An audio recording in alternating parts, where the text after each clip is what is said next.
Anthony Trimino is running for governor of California. He's on the June 7th primary ballot, and Anthony joins us now with updates on his campaign. Anthony, thanks for joining us. Good morning. How are you? I'm great, thank you. You have the largest grassroots campaign of anybody, right?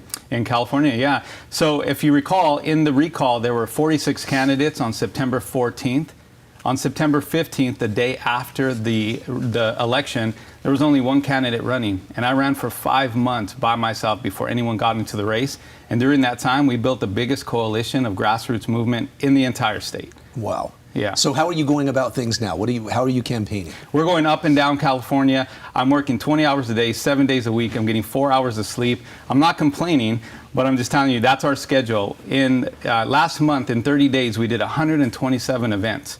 So it's pretty crazy, but we're getting out, we're meeting with people, we're going up and down the state, talking to moms, talking to business owners, talking to people who are truly affected by Gavin Newsom's policies. What specifically made you decide to run for governor? I'm the grandson of an immigrant who fled communist Cuba to pursue the American dream here in the United States and specifically in California. I think we would all agree that American dream is on life support here in California. And so as a business owner who built one of the fastest growing privately held companies in America, I was on my way out to Florida, just like so many other people. My wife, she convinced me to stay. We dug our heels in, we decided to fight. I have 5 beautiful children, 4 biological, 1 adopted. And what would it show my kids if we just up and left? Just because times got tough, doesn't mean that we just up and leave. So we dug our heels in and we're fighting for California. I was reading your correspondence. You say, you said, I'm coming to wage war against those who have unlawfully taken our freedoms, abused their power, and caused irreversible harm to California families and businesses. Can you elaborate on that? I'm the grandson of a man who fled communist Cuba to pursue the American dream here. My grandfather, if he was alive, would walk around our streets today, and the California he would see today would be unrecognizable. This is not what he came to this country for. Our liberties, our freedoms, our God-given inalienable rights have been taken from us, and we need less government, not more government. And it's going to take someone from the private sector outside an anomaly to do it. Okay, 2 issues I wanted to bring up with you. Number 1, gas prices. What would you do as governor if you were governor today? And reverse them. So if you think about it, our governor wants to eliminate gas-consuming vehicles. What better way than to make gas so expensive that you can't actually drive your car? So we're going to roll back a lot of his agenda items that actually don't serve the will of the people. And that's kind of goes to the you can't wish big oil away. It's not going to go away overnight.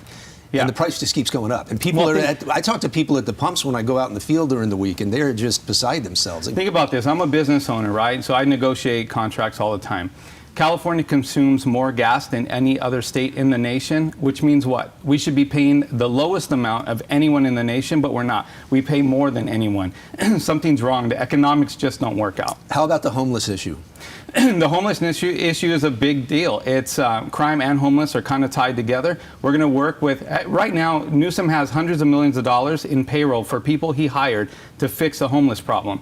Day one, we fire all those people, reallocate those funds, work with the nonprofits and the churches across the state, give them structure, and actually they have feet on the ground. They're dealing with the social needs, the mental needs, the physical needs. And then coupled with that, we're going to let our police be police again. We're going to allow them to make arrests for people that are unlawfully on our streets, and we're going to prosecute those crimes. So together with working with the nonprofits and the churches and allowing our police to be police again, we'll eradicate homelessness. Other than the incumbent Gavin Newsom, when you look at the field of gubernatorial candidates, who do you think is your biggest competition? Put it that way. My only competition is Newsom. But there are distractions. The California GOP has endorsed another candidate. But if you want an establishment candidate, just keep Newsom in office. The bottom line is that a politician's not going to fix the problems that politicians have created. It's going to take an outsider, someone from the private sector, a businessman like myself, to fix the problems that exist in California. All right, I'll give you the platform right now and the last to close things on this interview. What would you like the voters to know? June 7th, jungle primary, only 2 candidates advance. It's likely that Newsom's going to make it. We need to put someone on the ticket that is actually going to beat Newsom.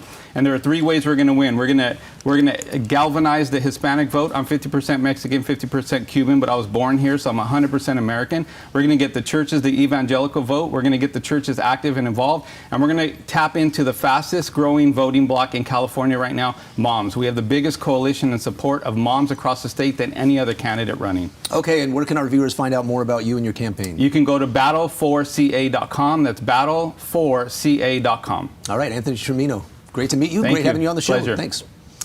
And as a reminder, Anthony Trimino is running against fellow Republicans Brian Dahle and Major Williams, Independent Michael Schellenberger, in addition to many others. The top two winners of the June 7th primary are going to run in the state's gubernatorial election in November.